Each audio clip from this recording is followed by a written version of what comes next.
The Ones Who Live prouve de manière choquante qu'un personnage majeur gardait un secret encore plus important tout au long de la saison 11 de Walking Dead. Vous êtes sur Thérapie Geek, tu peux te poser, il y a 0 zombies.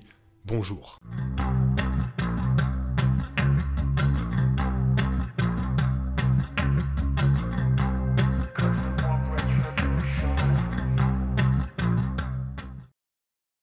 Depuis son premier épisode, le spin-off de Rick et Michonne a régulièrement révélé ce qui est arrivé au personnage d'Andrew Lincoln après avoir quitté The Walking Dead. Il a été emmené dans un hélicoptère CRM par Jadis. Pour autant que les survivants restants d'Alexandria le savaient, Rick était mort en faisant sauter le pont, tandis que Jadis avait disparu après avoir décidé qu'elle ne pouvait pas s'assimiler à une civilisation normale.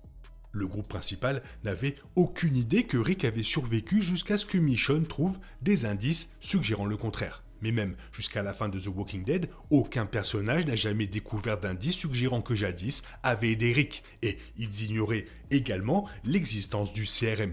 L'épisode 5 de ce spin-off prouve que ce n'était pas du tout le cas, et bien que le personnage en question n'ait pas découvert toute la vérité sur la situation de Rick, il en savait beaucoup plus que ce qu'il avait laissé entendre tout au long de la saison 11 de The Walking Dead.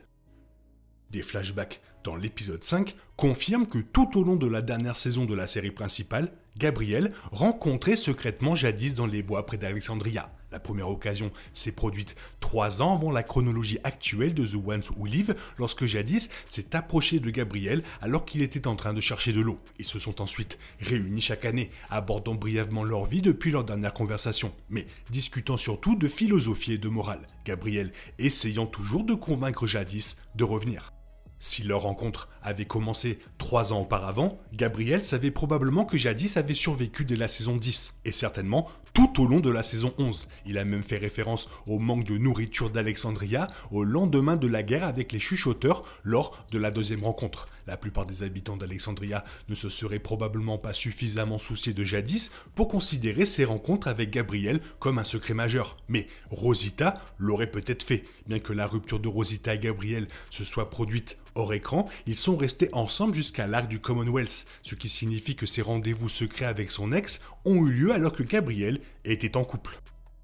Jadis n'a pas explicitement parlé à Gabriel de l'existence de l'armée de la République civique. Mais le prêtre n'est pas un idiot. Au cours de leur rencontre, Gabriel a dû être capable de déduire que son ex-amante faisait partie d'un groupe important, puissant et militariste qui commettait des actes que, même elle, la femme qui a capturé plusieurs protagonistes et s'est rangée aux côtés de Negan, trouvait mal à l'aise. Jadis a également presque admis qu'elle avait travaillé pour ce groupe mystérieux avant de disparaître, reconnaissant qu'elle préparait quelque chose.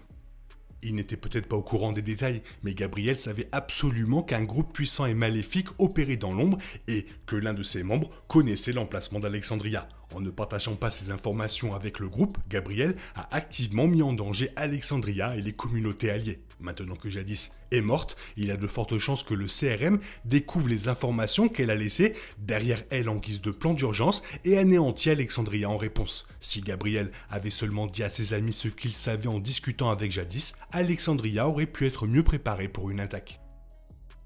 Gabriel plaisante sur la confidentialité du clergé lors de sa première rencontre avec Jadis, suggérant qu'il a l'intention de traiter leur conversation comme un secret bien gardé, comme la confession d'un membre de sa paroisse. Néanmoins, le protocole religieux n'explique pas entièrement pourquoi Gabriel n'a jamais révélé à ses compatriotes qu'il était toujours en contact avec Jadis tout au long de la saison 11. Son silence semble plutôt être davantage motivé par le respect personnel, et peut-être même de l'amour qu'il avait pour elle, sachant qu'elle avait déjà perdu confiance. Il a refusé de commettre cette erreur à nouveau en trahissant sa confiance.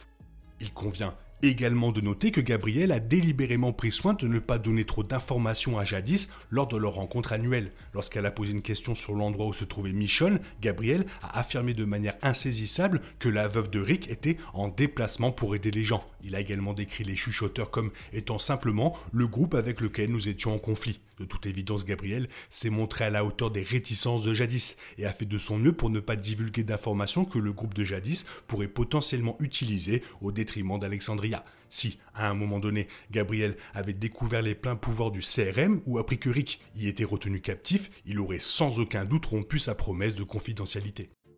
Puis, de plus, rien ne garantit que Gabriel n'a pas révélé la survie de Jadis à ses amis hors écran dans la saison 11. Il n'a jamais été correctement expliqué pourquoi Gabriel et Rosita se sont séparés, le couple se séparant simplement entre les épisodes. Gabriel révélant clairement Jadis a peut-être joué un rôle dans sa fin de sa relation avec Rosita. Il est également plausible qu'après la fin de The Walking Dead et que Jadis ait raté leur 4e rendez-vous, Gabriel ait révélé son secret au reste d'Alexandria. Si et quand le CRM viendra frapper à sa porte, ils découvriront peut-être que les collaborateurs de Gabriel sont mieux préparés que prévu.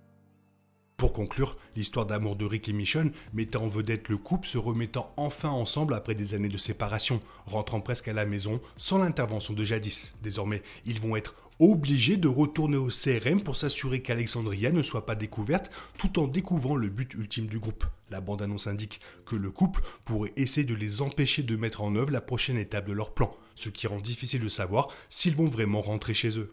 Compte tenu de l'ampleur du CRM, leur meilleure chance de lui nuire serait le prochain sommet, où les dirigeants du groupe vont se réunir. Si Rick et Michonne sont capables de l'attaquer, ils pourront peut-être dissuader ou même arrêter tout ce qu'ils vont entreprendre du briefing échelon. Bien que l'organisation militarisée semble trop grande pour être détruite en un seul épisode, ces actions pourraient mettre un terme temporaire à ce qu'elle prévoit.